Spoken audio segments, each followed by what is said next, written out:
All right, everybody. Hey, this is Joe, yada yada, pop culture author, yada yada, encyclopedic knowledge of pop culture, yada yada.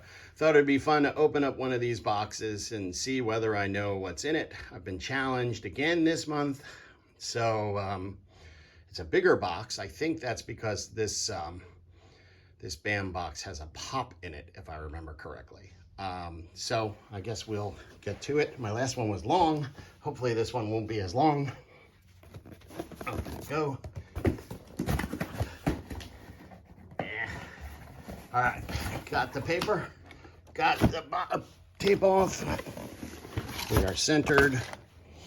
And BAM does these boxes once a month. I hear they're cutting back now to their primary ones of anime, horror, and Geek. They used to have Gamer as well, and Junior, and things like that. But BAM paper, I love these boxes because of the fun stuff they have in them. I pay for them, so this is not a comp. All right, I was right. There's a pop in there. We'll save that for last so that I can stall because I don't know what it is.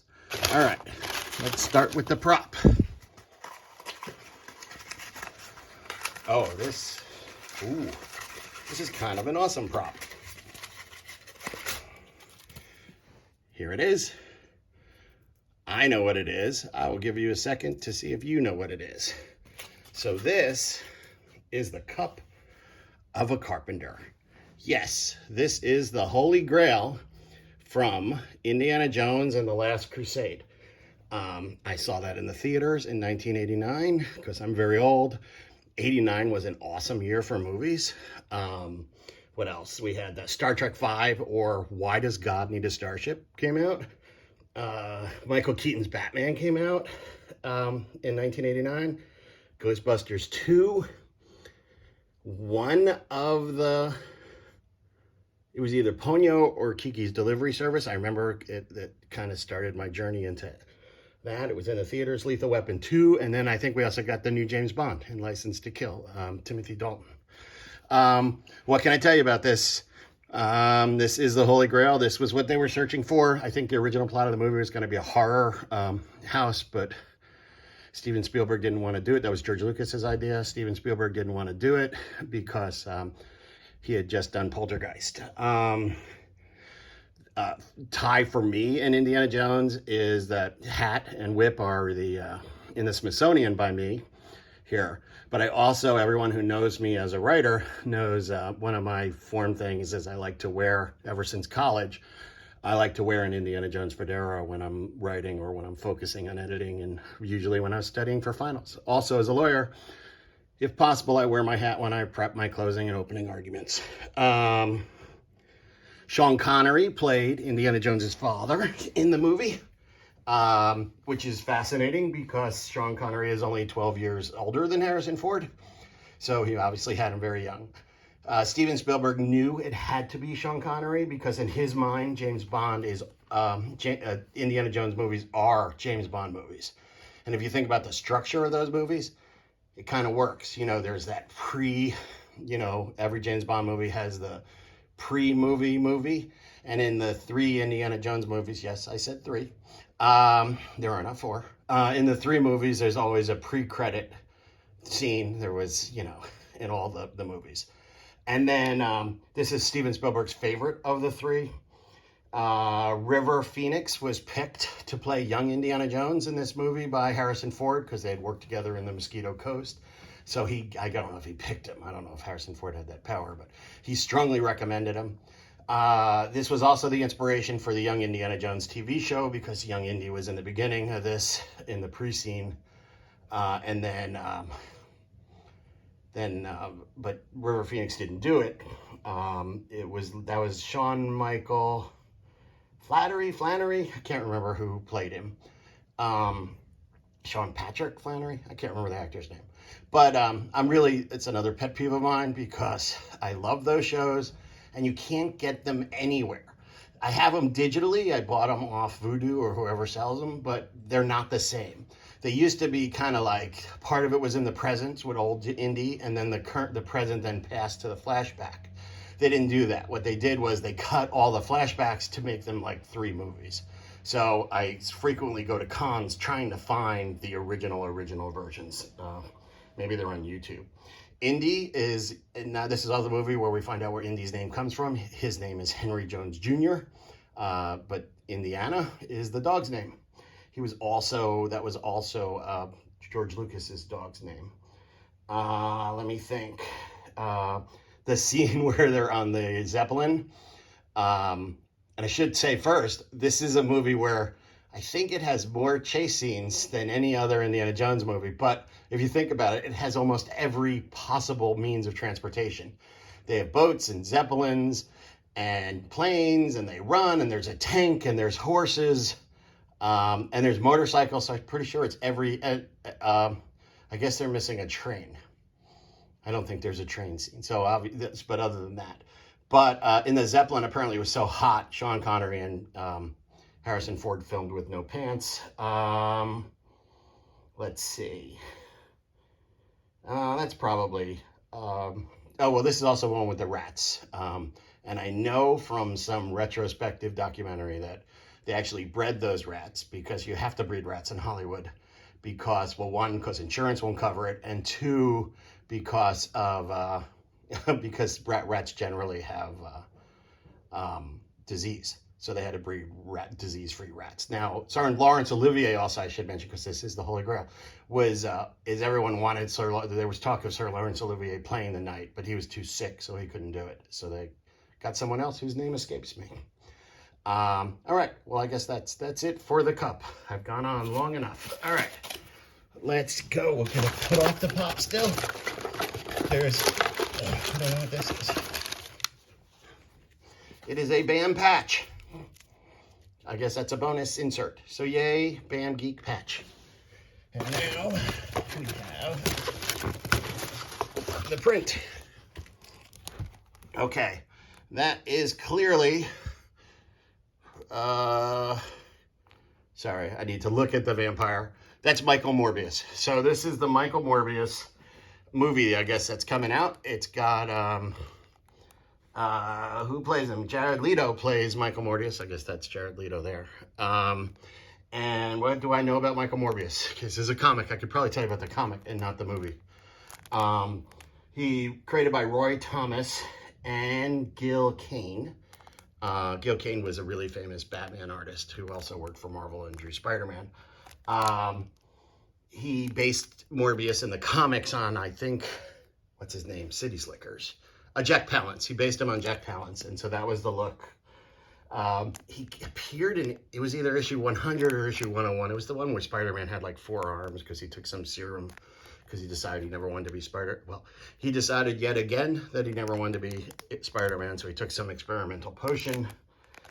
Where does Morbius come from? Well, there was this, if you read my law book, no plug there intended, just in general, there was a Comics Code Authority, and they didn't allow vampires or werewolves or monsters, and it started to lax off a bit, and so Marvel decided to start to put some monsters in their books. And so it's interesting because Gil Kane, they don't base Morbius on supernatural, they base Morbius on science. He's got a blood disease, he tries to find a cure, and so he uses like electricity and vampire bats to get his powers. At the same time, they did the same thing for the werewolf, or Wolfman, where they had the man wolf, who's John Jameson, who gets his powers not from the supernatural, but from a space rock. So I guess that was a trend. So maybe they were treading lightly on the whole supernatural thing. Let's see. He's a villain. I'm going to go villain. Ultimately, he's one of those anti-heroes that, I'm going to be honest, I'm a writer. He's kind of written inconsistently. So he is a hero one issue and a villain another. There's no real unifying force between the character. He appears a lot. He's been all throughout. He's currently was in the most recent Beyond series for Spider-Man. So he is still relevant. He had a lot of mini-series. I just finished one, but I can't remember who wrote it. It was from like 2 or 3 years ago. The interesting thing about the cinematic Morbius is I know he's going to get his own movie because he's part of the Spider-Man Sony universe. So he's not Marvel, which would have been kind of awesome for him to meet Blade, because Blade is the Marvel Cinematic Universe. And interestingly enough, Morbius has already appeared live action. So that means that he was in the Blade movie. He was played by the director of the first Blade movie, Stephen Norrington.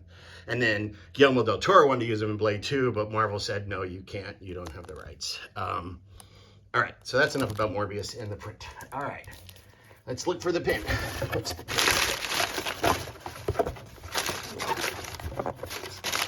There is no pin.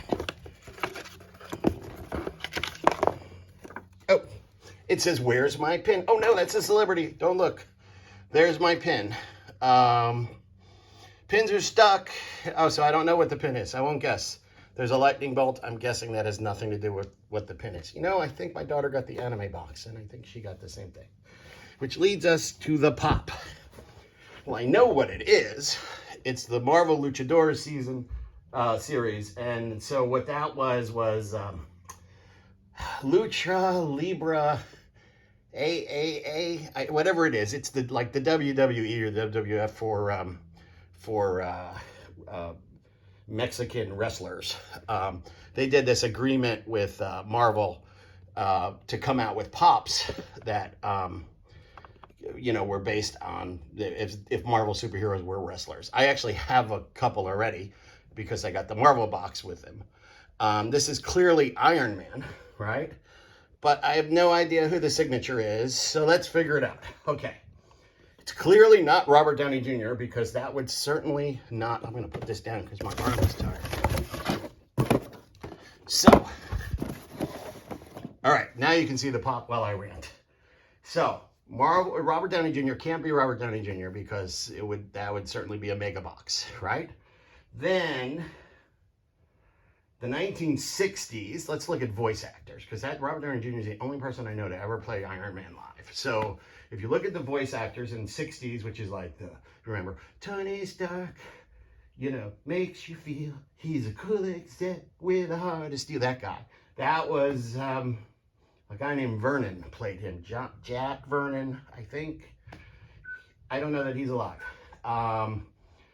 Then Mark somebody played him in Ultimate Avengers, the 2-part movie that's really hard to get, but is kind of awesome if you can find it.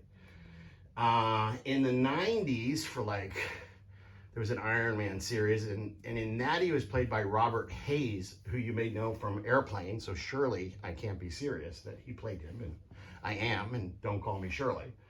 And then the official voice of him was Adrian Pasdar for a long time. That you may recognize that name. He's done a lot of other superheroes. He's done Nathan, the brother in Heroes, the one who could fly. He did the Morgan Edge in Supergirl. He was the villain. Not Superman. That's a different Morgan Edge. But Supergirl.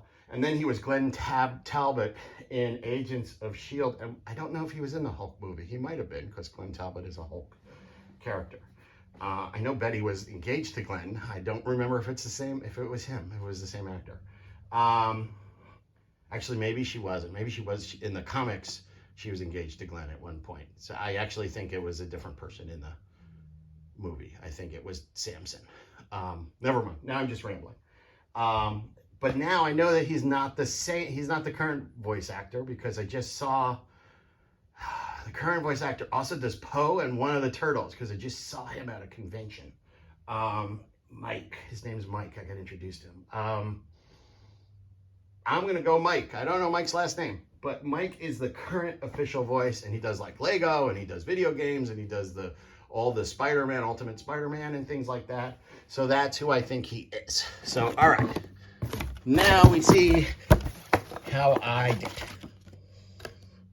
His name's Mike Wingert.